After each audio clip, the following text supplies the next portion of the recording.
Okay, awesome. So today we're going to talk about loyalty gap and your database. Now, in 2 weeks, we'll be talking again about your database health and what that looks like and how that affects your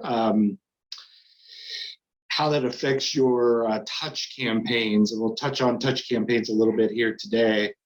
I just want to give you a good idea of what the loyalty gap is. And when we talk about that, what does it mean and what does that look like? So if you have any questions, feel free to ask. I don't have all of you up. I only have 5 views, so I can only see 5 of you at one time, which is both good and bad. Before we get started, does anybody have any questions? Okay, so how does this equate to the IQ system? Well, very simply, the loyalty gap is what the IQ system is all about. So everything comes back to IQ, and the IQ system and the tips and everything it's going to give you are ways to really close that loyalty gap and really get you more of an idea of what that looks like. And basically just nice little ways and means to achieve that goal and things that you could be doing. So are you wanting the screen to run half? Do what? Are you wanting the screen to be a side-by-side? Because it's like cut in half. Split screen. How about now? Oh, that's better. Thank you. Okay, awesome. So let's talk about the loyalty gap and what the loyalty gap looks like. So how many have read the book, The Real Estate Influence? No. Anybody? Yeah, I know you got it there, Shannon, but did you read it? Repeat the question, please. Have you read The Real Estate Influencer by Chris Stewart? No? Anybody? Not yet. Yes. Okay. No. Yes. Okay, so read the book. It's a great book. And again, it kind of encompasses what the IQ system is all about. Some of the words are pretty big, but that's okay. We can get through that, not an issue. Although, again, it is great. So the 3 fundamental problems that we need to solve as a company and as a real estate agent, one is the real estate loyalty gap, and we're going to talk a little bit more about that. The other one is advice avoidance. So advice avoidance is, why do your clients call somebody else for anything real estate related before they call you? They'll call the neighbor, they'll call a friend, they'll call mom and dad, they'll call everybody else before they call the expert in the field. So one of the things that we're going to do through this series and through these trainings is to get you to close that real estate gap and to get people to know, right, top of mind, that you're the one to call and that you're the expert in all things real estate. All right. The other one is transactional flatline. So one of the big things that we worry about is, again, only so many homes sell in the United States every year. And we want to get our unfair share. Okay. So first thing is, let's get our fair share. And then from there, we'll really work on getting our unfair share. Now, what is the loyalty gap? Very simply, the National Association of Realtors states that 89% of people say they will use their real estate agent again, and only 13% do for buyers, and 26% do for sellers. So that's a huge gap. That's a huge number, right? So just think about that. If we can get 26% of buyers to use us again, we would double our business, right? If we got 50% of our sellers to use us again, we would double our business. So what we want to do is create these systems and create ways in order for you to bridge the loyalty gap. Okay. Now it says here, referred. So how many of you have looked at the book? I'm a numbers geek, right? So whenever the new year comes out, and these statistics are from, I believe, 2020. So how many of you read the analysis that comes out, buyers and sellers analysis from the National Association of Realtors? Okay, Elizabeth, me too, right? Anybody else? Hands up. All right, Robin.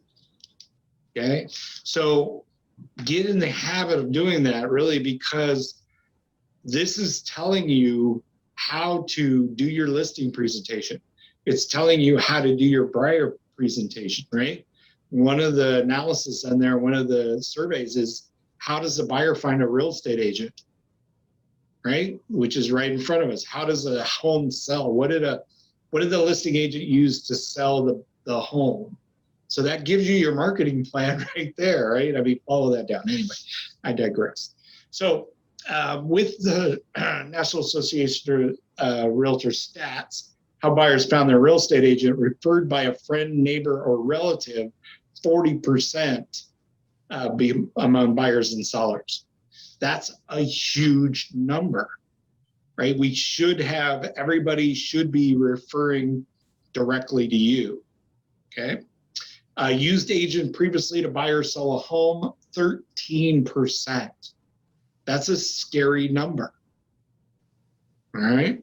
Now, if you look down the next one, Exhibit 7-1 is for sellers, used agent previously to buy a home, 26%, referred by a friend, 41%.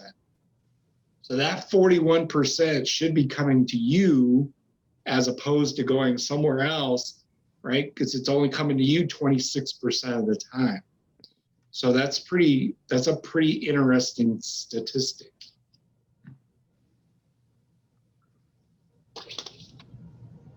Now, if you look at Exhibit 17 or 7-12, it says, would seller use real estate agent again or recommend to others? 74% said definitely, 15% said probably. That's 89%. So 89% said, yeah, I'd love to use my real estate agent again. And as the other ones show, 13% for buyers, 26% for sellers. So there's a big, big, big gap there. I mean, that gap is huge. All right. Okay, so how do we calculate the loyalty gap? Well, very simply, in the National Association of Realtors statistics, again, it says expected length of tenure in a home purchased by age. So the average is 15 years. If you break it down by the age groups, it changes quite a bit. So for example, from 18 to 24, the average is 10 years. So what is that? 72% of people between 18 and 24 sell within 10 years. All right, that's a big number again. Now, what that means, if they're going to move every 10 years, that basically means 10% of your database from age 18 to 24 is moving at any one time. Okay? So that is your potential. Let's say that's your potential. Your potential is to capture all 10% of that. All right? Now, age 25 to 44, same thing, except the 10 years or less goes a little bit less. The average is 10, although 39% of those will stay 16 years or more. So that's a big shift, right? Although 53% of all those buyers between 25 and 44 actually move. So again, you want to be a part of that. So what's nice is that age 25 to 44, more than likely they've purchased already. Now they're going to sell. So if that is 10% is moving, only 53% of them, 75% of that 10% should be a buy and a sell. Okay, so it should be both. And you should be getting all of that. So really, when we're talking about 10% of your database is moving at any one time, you get a little bit of a bonus with that extra buy and sell. So am I buying and am I selling? Okay. 45 to 64, their age group is 20 years. They are going to stay in that home for 20 years. And most of the time it's a move up home, and they found the home that they really wanted to purchase their entire life, and they're planning on staying there for an awfully long time. Now, if I told you as a real estate agent that you have to stay in contact with somebody 4 times a year for 20 years, how would that make you feel? Right? That's crazy, isn't it? I mean, that's a huge, huge number. Am I expected to stay in touch with somebody for 20 years so that when they are ready to buy and sell, they come talk to me? And the answer to that is absolutely. 1000%. Your job is to stay in touch with that person for 20 years so that when they are thinking about buying or selling, they come to you. You're top of mind, top of mind, top of mind. Now, what is the other reason why I want to stay in touch with those people for the next 20 years? Referrals. Referrals. Awesome. I want those referrals. So I know they're not going to buy for 20 years. I get that. I understand that. Although for the next 20 years, I want you to give me referrals. And the only way I can do that is to stay in touch with you. Right? So if I stay in touch with you and I call you 4 times a year and I send you something 3 times a month, are you going to be top of mind for their real estate agent? Mm-hmm. Right? Now, what we need to do to close that gap is to make sure that we don't get advice avoidance. We want them to come to us every time they need a lender, every time they need a roofer, every time they need something for siding, landscaping, plumber, electrician, all that stuff. And that's one of the ways that we get them to use us as a resource, and they keep us in mind when they're thinking about that. Okay, does that make sense? Mm-hmm. Yeah? Yes. Okay, so even though that one client may sell once in the next 20 years, hopefully we got their first sell, their first buy. Now we want that one for the next 20 years. I know I need to stay in touch with them. So they send me all their referrals. Hey, I know this is your dream house. That's not what I'm talking about. And if you ever need help, call me. I know the greatest plumbers, the great electricians, all that stuff. I want you to think of me as your #1 resource for that. Not Google, not Yelp, not the guy next door, not grandma who hasn't used an electrician in 30 years, right? Mm-hmm. We want to be that resource for that, okay? Now, I broke down the numbers, so even if, even in the 45 to 65 group, only 5% of them are moving at any one time. If they're going to repurchase, really that's 8.75%.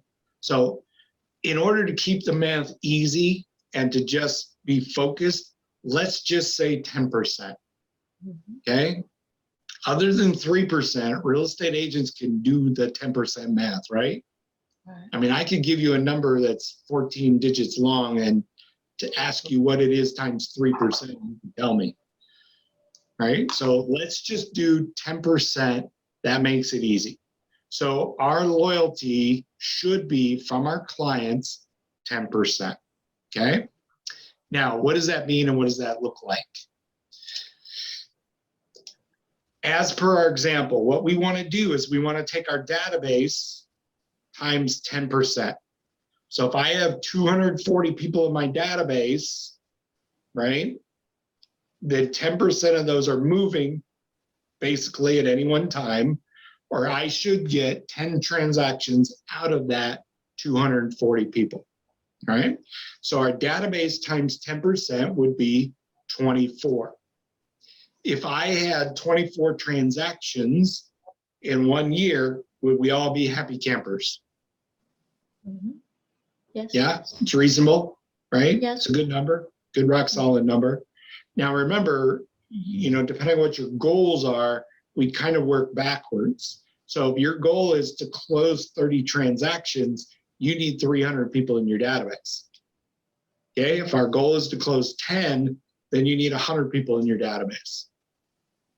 Right? Pretty Right. simple. If I want to do 100, I need 1,000 people in my database. Now, typically, most real estate agents will do a 50-50. What I mean by that is 50% are people that I know and 50% are people I don't know. Okay? Now, when I'm talking about the database moving, I'm really talking about referrals from the database and the database. Okay? So just keep that in mind. If your goal is 50, then maybe 25 of those come from people you don't know and 25 come from people you do know. Now, how do I determine what my loyalty gap is? Well, you need to determine how many deals you closed within the last 12 months based on just your database and your SOI. So in this example, I just chose 10. So let's say in the last 12 months, I've closed 10 transactions from my database. Now, the previous calculation tells me I should have done 24. If I didn't do 24, what is my loyalty gap percentage? Well, very simply, I take 10 divided by 24, hit the percent key, and for this example, it's 41.7.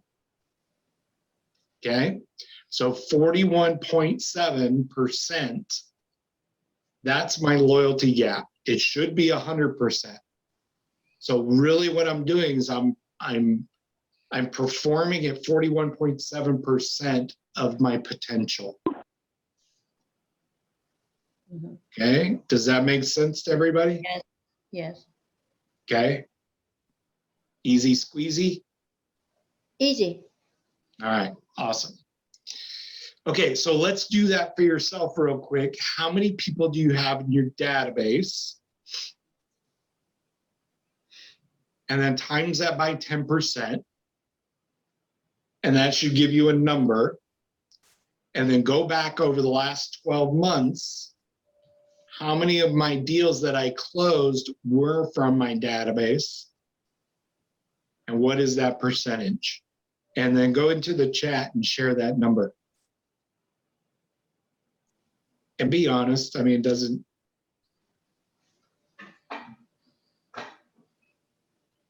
Yeah, so while you guys are doing that, in the chat, we had, will they put copies in the office? Yeah, I have a couple of copies in the office when we were talking about the book. Can we get a copy of the PowerPoint? Yeah, I mean, if you really want it, I can send you a copy. Also, I'm recording this and it'll be on our YouTube channel tomorrow. So the book is $10 on Amazon, which is a screaming deal. And then Igor says, automate, automate, automate. I mean, that's what it's all about, right? The systems that we have allow you to automate up to 70 touches a year. So with those 70 touches, your responsibility is 4 calls. So if you can automate all that, and we'll get to those slides in a second. So are you guys calculating your loyalty gap? Come on now. How many people have in your database? 215. 215. So your database goal, your loyalty is 21. let's say 22. We'll round it up. It's 22, right? So how many transactions have you closed in the last year that were from your database? I honestly don't know from the last year because do we go off of our office year from like when we start to that year? Just go back the last 12 months. 15. Okay, so 15 divided by 22 is what? 68.2. So your loyalty gap is at 68.2. So that's not bad. That's pretty good. How do we get that to 100? Right? Because if you think about it, that's 70 grand difference, right? There's a 70,000. You can give yourself a 32% raise by focusing on and really reaching out to your clients, right? And closing that loyalty gap. Does that make sense, Ferry? Did that help? Yeah, but I have a question. Okay. But how do you figure that whenever, like, if you haven't been in the business for a long period of time, like some people? Well, so how long have you been in the business? 5 years. 5 years. So the rule of thumb is if you're reaching out to your client and you're touching your clients every 36 times a year and you're contacting them for and having a personal conversation, you should reach that 10% within 2 years. Right? So within 2 years of having a system and reaching out on a regular basis, you should hit that 10% loyalty gap. Okay. Now, to be brutally honest, those first 3 years, really don't know what we're doing. We're just flying by the seat of our pants. Yeah. Right. And I get that. I understand that. So moving forward, you're doing okay. I mean, you're I'd have a couple of other questions for you. One is, what is your goal for sales this year? To do like 18? To do like 18 or to do 18? Okay, 18, to do 18. Okay. So Cool. your goal is 18. You're only 75%. You're 75% of the way there, right? I did that math in my head. So yeah, you're 83% of the way there. Okay. So you're doing well. Now, how can I close that gap? Now, remember, when we talk about, we're getting in a little bit into coaching here. That's okay. Performance equals potential minus interruptions. Okay. So your potential just from your database is 22 transactions a year. Right? So that's your potential. Now the question is, what are the interruptions that are stopping you from hitting that potential? Okay. Life in general. Yeah. And then we get into it. Then we talk about, okay, your interruptions, and your goal as a business owner is to eliminate the interruptions, right? If not eliminate them, minimize them, right? So how can I minimize that one? How can I minimize that one? And so on and so forth. So if you had a great touch campaign and you reached out to your clients 4 times a year, you would easily do 22 transactions a year. Okay. Does that make sense? Yes. Thank Okay. you. My pleasure. All right. Now, this is a quote from the book, and I think this is an awesome quote. Strategic influencing must transcend perpetual prospecting. Okay. When we're in real estate, we're always prospecting, right? We're always looking for new buyers, the now buyers, all that other stuff. What this is basically saying is, let's be strategic about our influence to the clients we already have, close that loyalty gap. And if we can close that loyalty gap, then we don't have to go out and do the prospecting as much. What we really need to do is just replace those that we've lost. So now we're only replacing maybe 20, 25%, as opposed to always going out and hustling every day for new deals.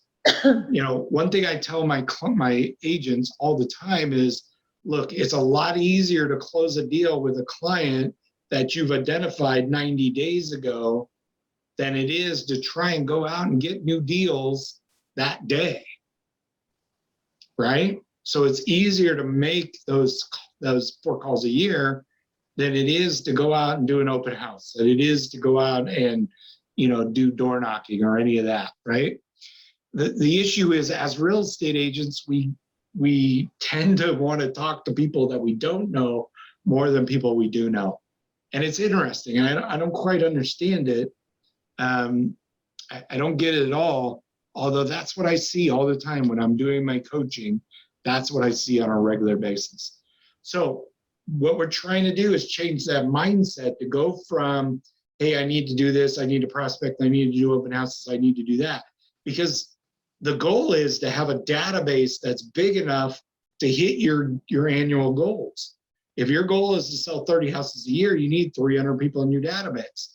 Once you hit that, then you don't need to prospect anymore, right? Because through referrals, you'll keep building your database and you'll replace those that have gone away. So, right? So let's think about that a little bit more. Let's be more strategic with our influence and try not to do that perpetual prospecting.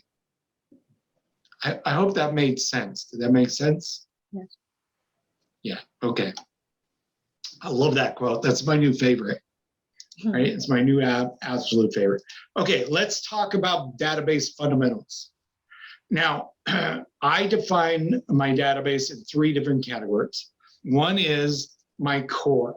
So my core is defined as anyone that gives me 2 or more deals per year, okay? So that's my core, that's my awesome group. That's people that I really take care of. They are gonna be basically on a 52 touch campaign. I'm gonna call them all the time, I'm gonna talk to them all the time. These are like my lender, my landscaper, those kind of things. People that I'm gonna run into that I have a relationship that I'm gonna talk to about real estate all the time, okay? And think about that. It could be a lawyer, it could be a probate lawyer, it could be a family planning, it could be your insurance guy, that kind of stuff. Now, when I talk about a 52 touch campaign with them, I'm talking about having lunch with them once a month, bringing them lunch once a month, doing something that transcends just that normal relationship that you have with your clients. Somebody gives you 2 or more deals a year, they're giving you $20,000. So you need to reinvest that $20,000 back into them. For example, every year we would do a client appreciation day.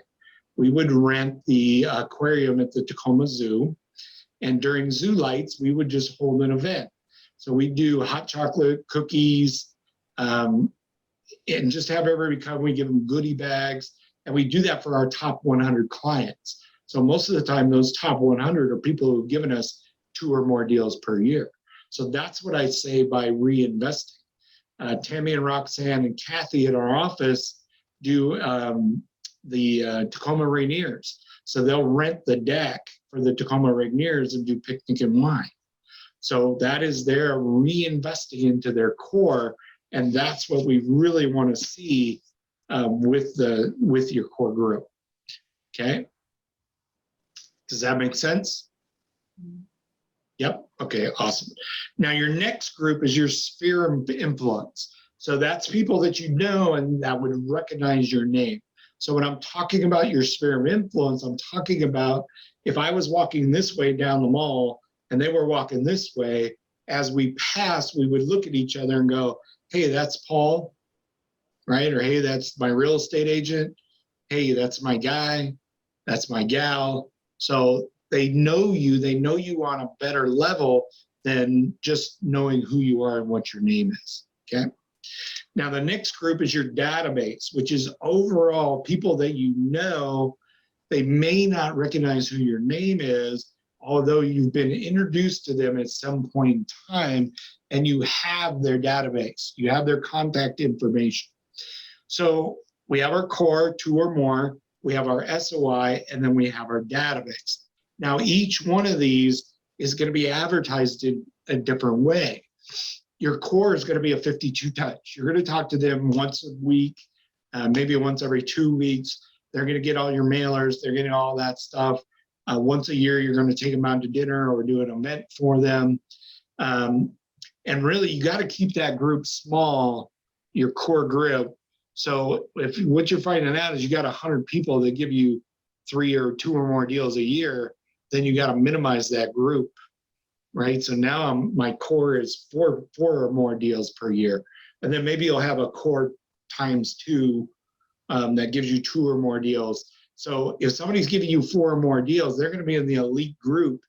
You take them out to El Gaucho, right? You're going to spend $100 on dinner on them once a year.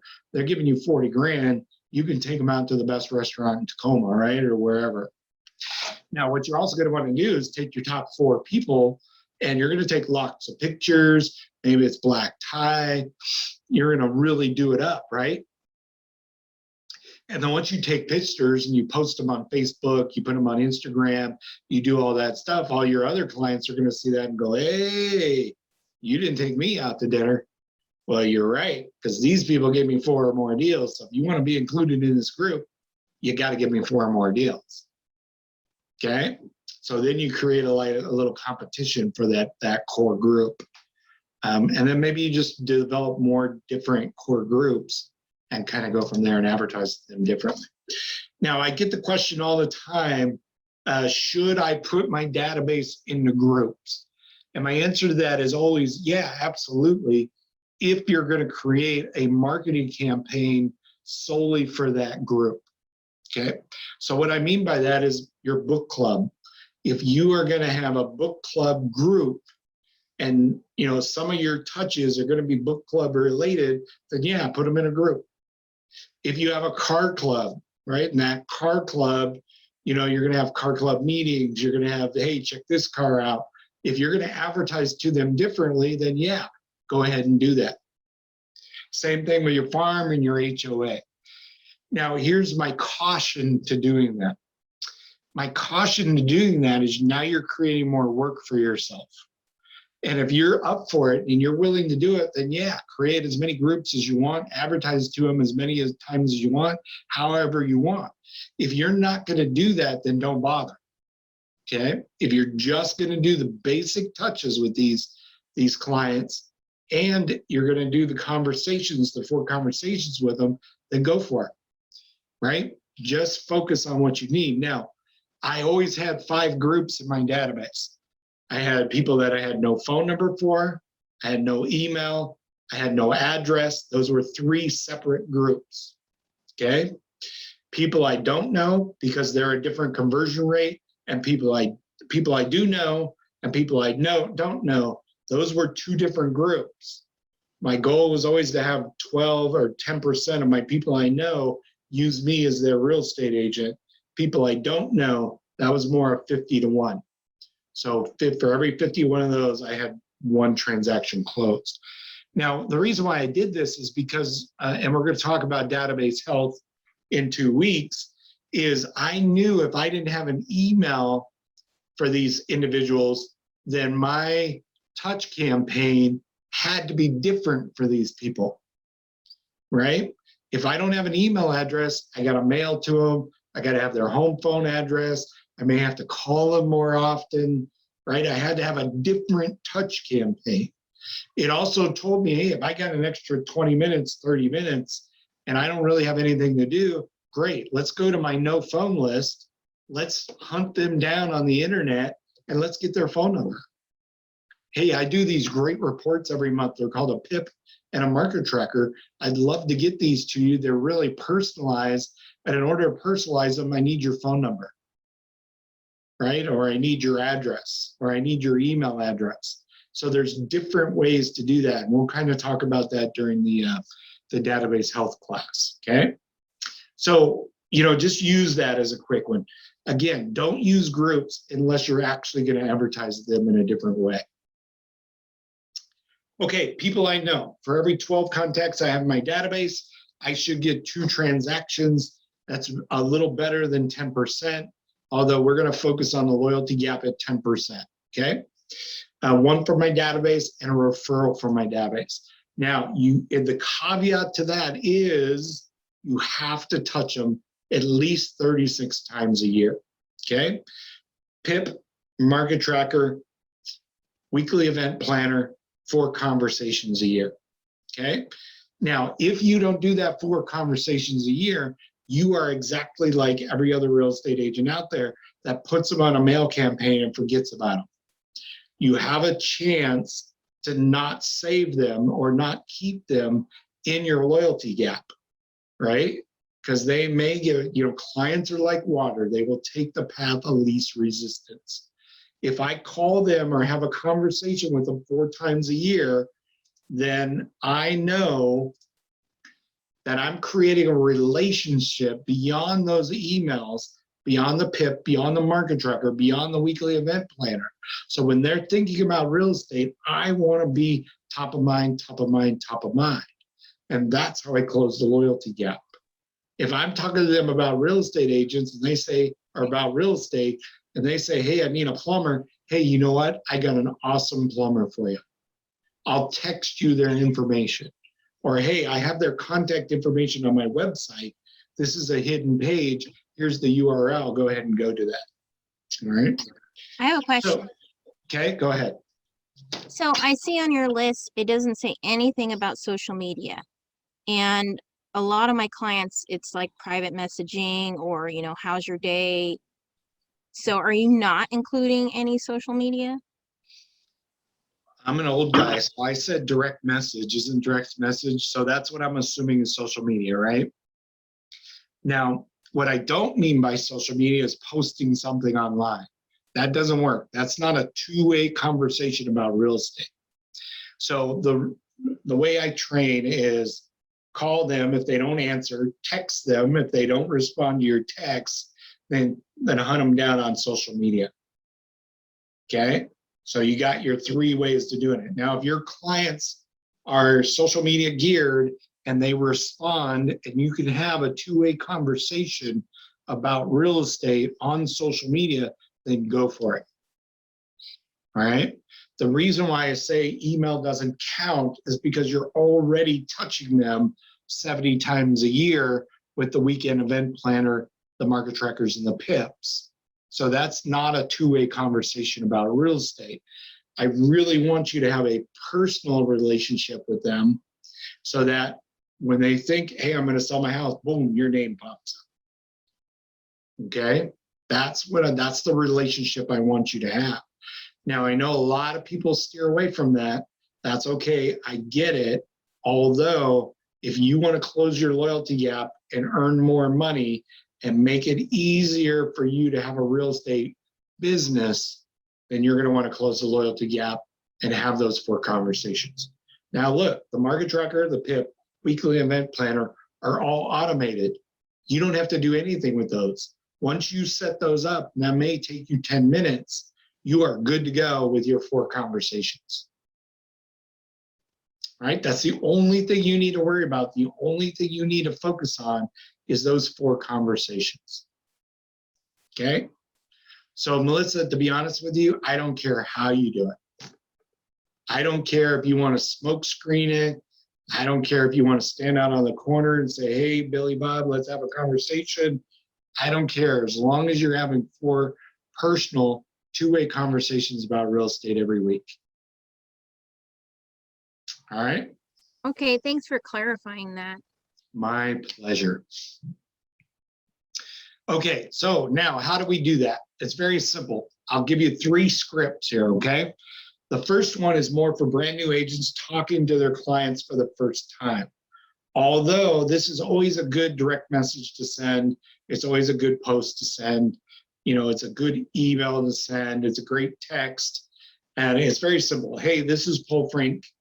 I hope you're doing well. I'm calling to share some great news. I've chosen to partner with Berkshire Hathaway Home Services as a real estate broker. I have a goal of helping 25 homeowners this year, and most of my business will come from referrals from great people like you. I'm hoping I can count on you to help. Thank you for your time and letting me pass on this great news. I appreciate it. So I'm not asking them for anything. All I did was give them information and then moved on.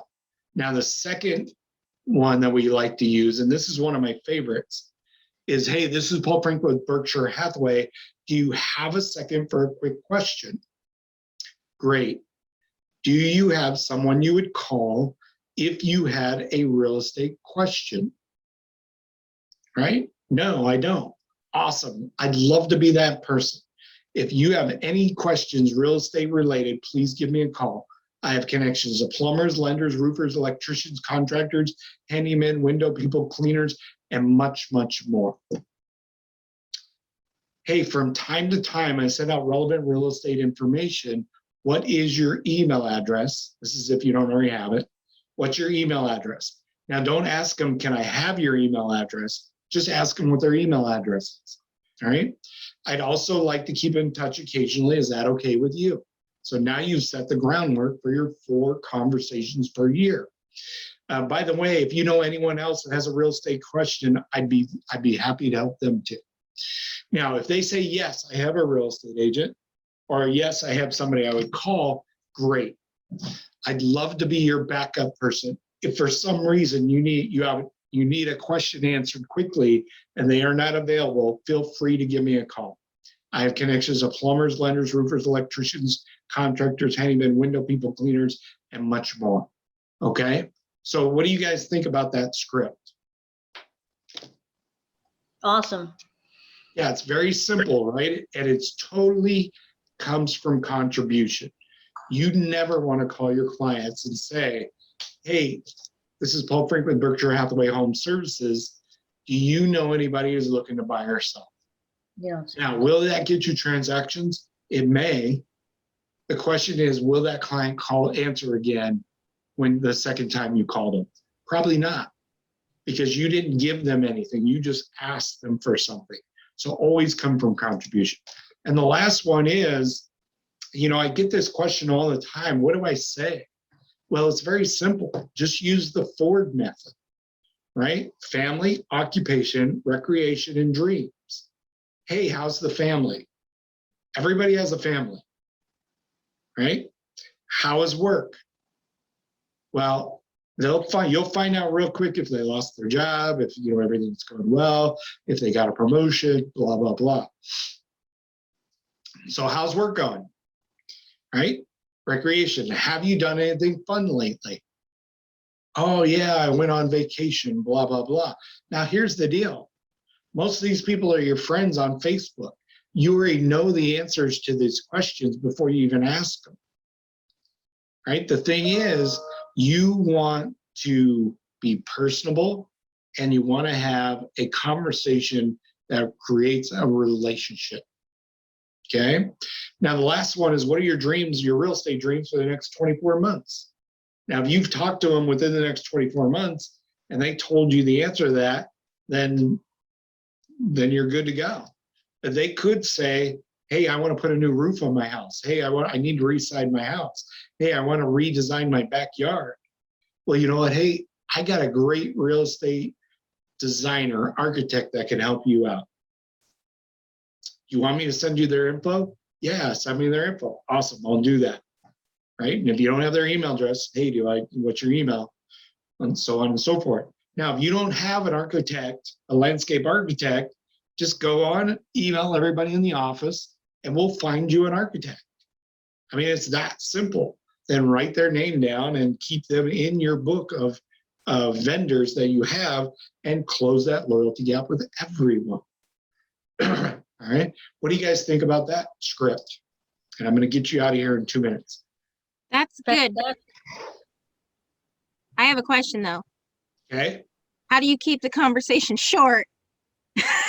Yeah, that is a challenge, right? The way you keep that conversation short is you talk to them often. If you haven't talked to somebody for 5 years, yeah, you got to catch up 5 years worth. But if I just talked to you 90 days ago, it's a very easy conversation to have. Right? And you may do something different. You may say, hey, I just want to let you know interest rates are screaming low. You need to call your lender. Do you need a lender? I got one. I got a great one. I got 2 of them, actually. Okay, any other questions? Are you excited to close the loyalty gap now? Yes. Right? Yeah. Bob. Yes, we're ready for those slides. You ready Hey, for Paul. what? I agree. I want them too. Oh, the slides. You ready for the slides? Oh, okay. All right. Igor, what'd you have to say? Quick question about your core. When you said the core, is it the same as ecosystem in the IQ? Like, is it the same core list that the people that refer you to sort of like have your as an ecosystem or not? Well, it's all right. It's your ecosystem is the whole thing. So that's your entire database. Your I core is just a subset of that ecosystem. And it's your most valuable part, Mhm. right? Yeah. So that's what you got to think of. You know, this whole thing is my eco, although these are my most, I mean, if these guys went away, what would that do to my business? I see. Got it. Right? Got So you really want to wine and dine them and make sure they come back, right? Thank you. Okay, any other questions?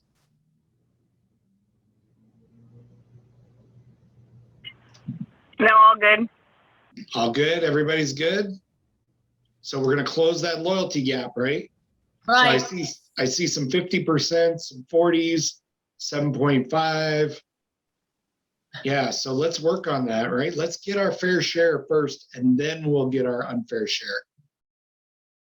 Right? So then we'll go after that prospecting and do that. But I really, really, really want you to focus on your database. You still have to do your other stuff, your prospecting, if you don't have a big enough database to reach your goals. Okay, so I want you to remember that.